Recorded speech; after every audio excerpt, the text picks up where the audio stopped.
Psalm number 2.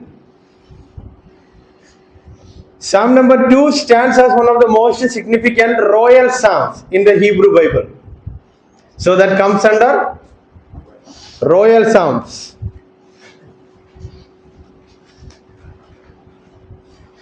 As the second psalm in the book of Psalm, it introduces theme of kingship.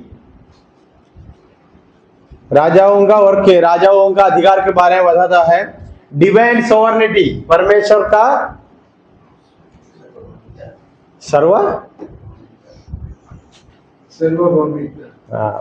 Sovereignty के बारे में बताता है.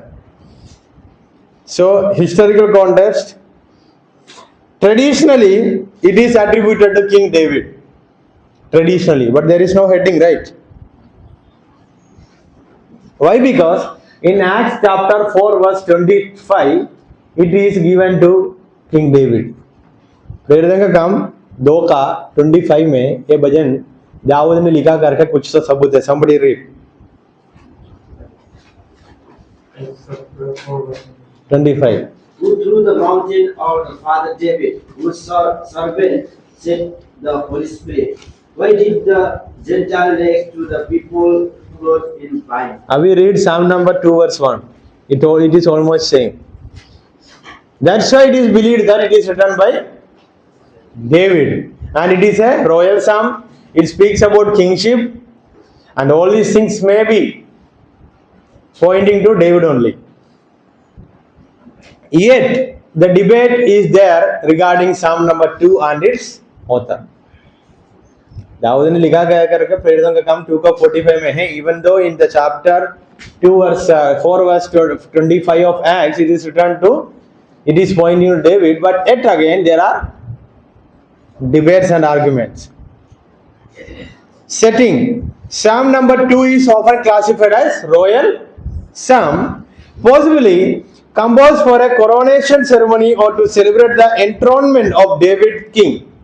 दाऊद को सिंहासन में बिठाने का समय में इस भजन संहिता को लिखा गया होगा. The psalm reflects a time when Israel faced opposition from surrounding nations. Psalm number 1 पढ़िए. Why do nations rage and the people plot a vain? शायद इस भजन संहिता का लिखने का कॉन्टेक्स्ट दाऊद का राजा का समय में होगा, दाऊद राजा का समय में होगा, और इजराइल लोगों को हराने के लिए अलग जाति का लोग गुस्सा में युद्ध करने के लिए आए थे. वो समय में होगा. दाऊद के समय में दाऊद ने बहुत जगहों में जो बहुत लोगों को हराया था. सो मे बी दाऊद ने बताया होगा ये लोग क्यों हमारा विरोध खड़े होकर टाइम बर्बाद कर रहे हैं, कौन जीतने वाला है, क्योंकि हमारा राजा कौन है. अभी कॉन्टेक्स्ट समझ आया. उदाहरण, किसी ने आपको मारने के लिए आ रहा है, आपको पता है वो आपके हाथों से हार जाएगा, तो आप बताते हैं ना क्यों इतना मुश्किल से टाइम बर्बाद कर हमारा सामने आ रहा है, मैं तुझको क्या कर दूंगा. वो सोच में जाकर अभी भजन संहिता 2 पढ़ो.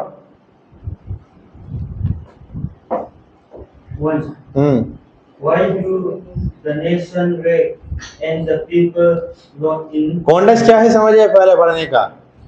किसी लोग हमको हराने के लिए आ रहा है और हमको पता है हम हार नहीं जाएगा क्योंकि हमारा परमेश्वर हमको बचाएगा. Somebody on some nation is coming to fight with you and you already know that God is in your side and you are going to win, and you will be having a feeling in your mind why they are talking each other and why they are coming to fight with us, and I know that I am going to win. With that mind you go and read. ओ भजन संहिता का मतलब को क्या है समझ आएगा. पढ़ के देखो, मेरा मुंह पे नहीं है वचन.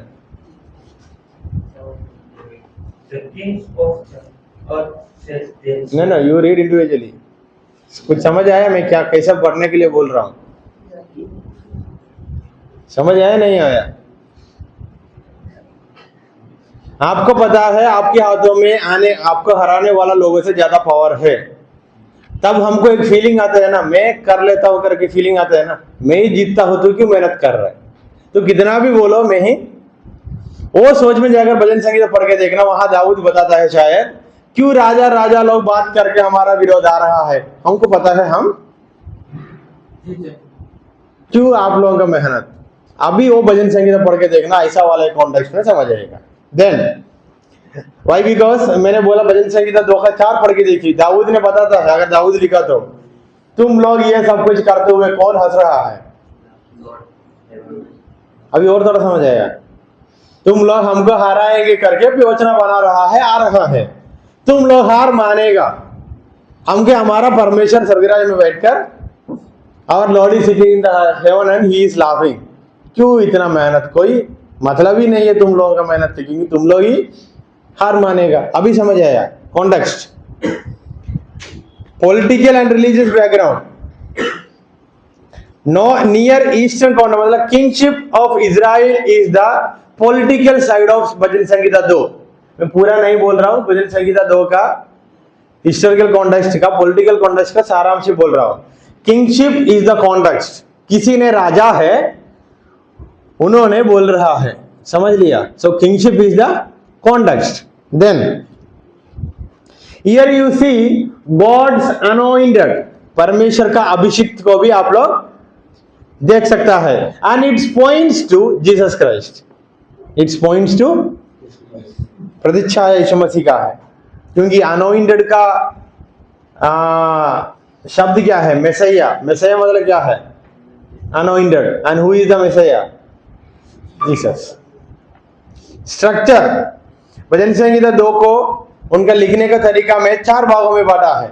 1, 2, 3 लोगों का rebellious character, against the anointed, अभिषिक्त के विरोध लोगों का आरोप, 4 से लेकर 6 स्वर्गराज से परमेश्वर का God's response from heaven, and go he is mocking the rebels, 7 and 9 and 10 and 12।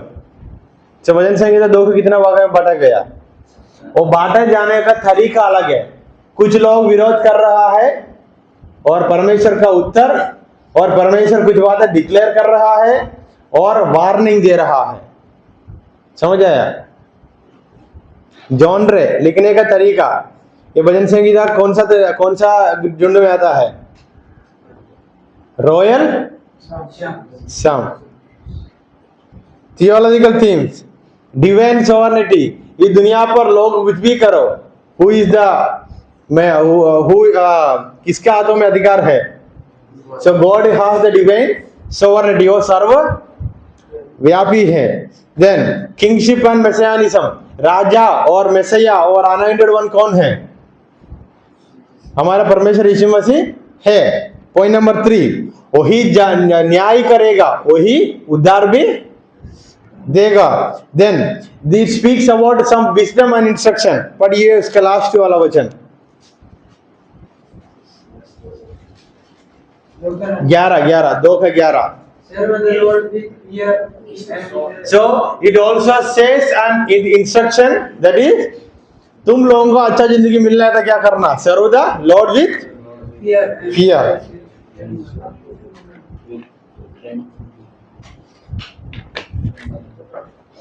And यहूदी लोगों का ट्रेडिशन में इसको कैसा इंटरप्रेट किया गया था, व्याख्या किया गया था? It speaks about Davidic monarchy as a prophetic vision of the messianic age। So ये जो भजन संगीता दाऊद की समय में और जो बातें प्रोफेसी हुआ था, और दाऊद की समय में मैसिया के बारे में प्रोफेसी हुआ था करके कौन मानते हैं?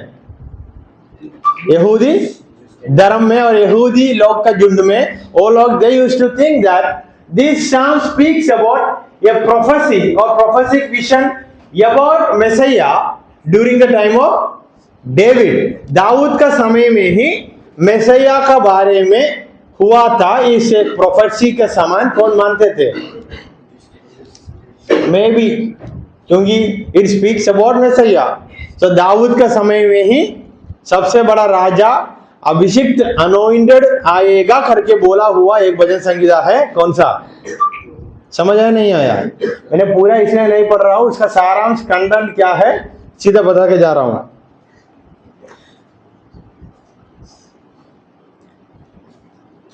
लिटर्जिकल यूज, इस भजन संगीता को भी ये जो एपिस्कोपल चर्चेस में उन लोगों का लिटर्जी, उन लोगों का नियम का एक किताब होता है आराधना करने का, वहां लिख के रखा है, क्योंकि उन लोगों का कलिसिया को बिगाड़ने वाला लोग आया तो परमेश्वर संभालेगा करके कॉन्टेक्स्ट में उसको पढ़ा जाएगा। And for people like us, हमारा आत्मिक जीवन में हमको हराने के लिए कोई भी आएगा कुछ नहीं होगा करके हम इसका व्याख्या करता है, समझ आया ना? So for us it is like in our spiritual life someone is going to come and going to war with us, and we are saying that I am not going to fail because God is my side, समझ आया? Then interpretation in Christian tradition, it is also connected with Revelation, Acts chapter 4 verse 25-26, Hebrew 1 का 5 का 5, then Revelation 2:27. So if you connect this Psalm number 2 with New Testament, these are the verses. We will read Hebrew 1 का 5 as an example.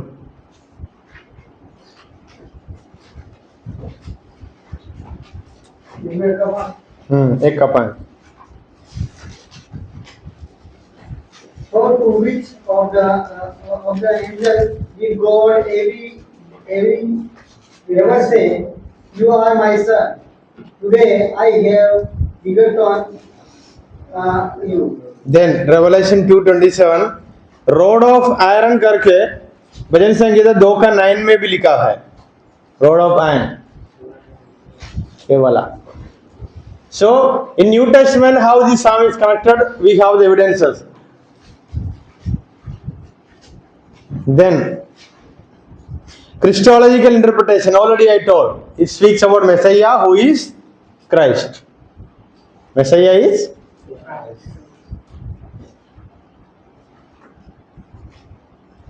ये भजन संगीता को Easter की समय में पढ़ा जाता है. Easter, what is mean by Easter? यीशु मसीह का जी.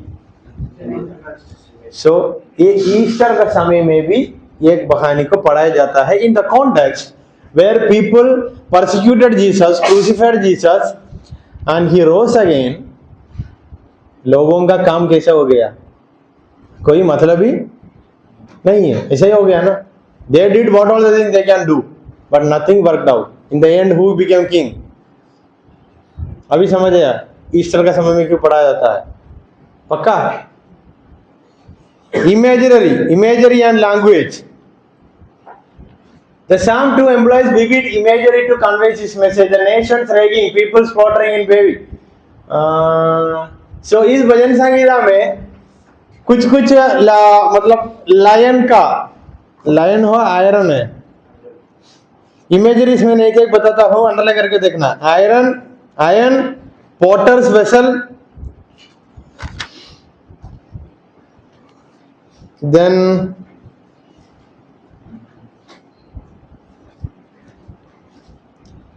होली हिल. इमेजरी मतलब यह है एक अच्छा व्यक्ति या वो शक्तिशाली व्यक्ति को तुलना करने के लिए इतना सारे चीजों को उपयोग किया, इतना सारा चीजों का इमेजेस को लेकर इसकी समान है करके बोला. उसका उदाहरण है ये. So imagery and language means in order to say who is this anointed, who is this sovereign God, the psalmist have taken some of the imagery, some of the things, and he compared it with them. नहीं था है. use of dialogue. So this psalm number 2 is in the form of dialogue, not monologue. For example, let us, वचन number 3, let us. एक नहीं है, एक से ज्यादा लोग हैं. So it is a dialogue. उदाहरण मैंने बताया, it is a dialogue. Theological implication. It speaks about how a righteous nation have their relationship with God. क्या हुआ? So this psalm speaks about एक अनुग्रहकारी ब्लेस्ड इंसान या ब्लेस्ड नेशन और परमेश्वर के बीच में रिश्ता कैसे होगा करके भजन संगीता 2. रिश्ता कैसे होगा? धर्मी व्यक्ति या धर्मी नेशन, धर्मी जाति, धर्मी राष्ट्र को संभालने के लिए कौन है? उनका परमेश्वर है करके एक रिश्ता को दिखाता है. Then in the history of interpretation, church fathers just like Augustine, Chrysostom interpret Psalm as prophecy of Christ. ये कलीसिया का युग में कौन कौन था? अगस्टिन, क्रिस्टोसम, ऐसा वाला चर्च फादर्स ने बताया इस भजन संगीता यीशु मसीह के बारे में बताता है, यीशु मसीह का रिजरेक्शन के बारे में बताता है, इसका स्वर्गारोहण असेंशन के बारे में भी पता है. So these two church fathers says that this psalm is connected to the ascension and resurrection of Jesus Christ.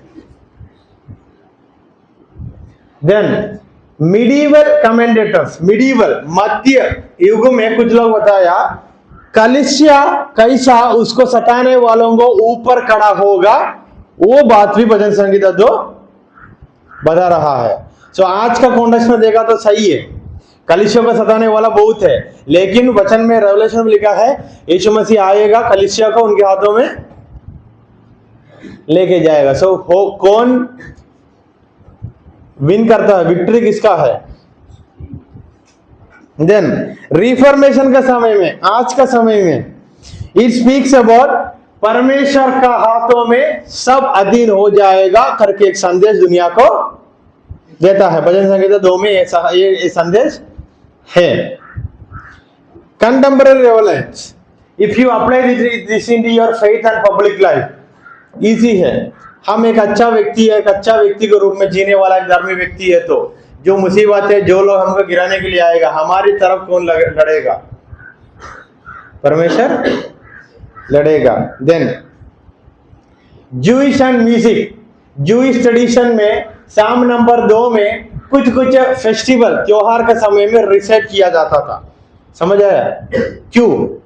यहूदी लोगों का सोच यह था राजा हमारा है, हमको कोई नहीं हरा नहीं पाएगा. देन क्रिश्चियन लिटरेचर मतलब हमारे जैसा लोग परमेश्वर हमारा राजा है और हम उसका प्रजा है करके दिखाने के लिए in a Christian life in our context, in order to show that God is our king and we are his people, to show that we will read even Psalm number 2.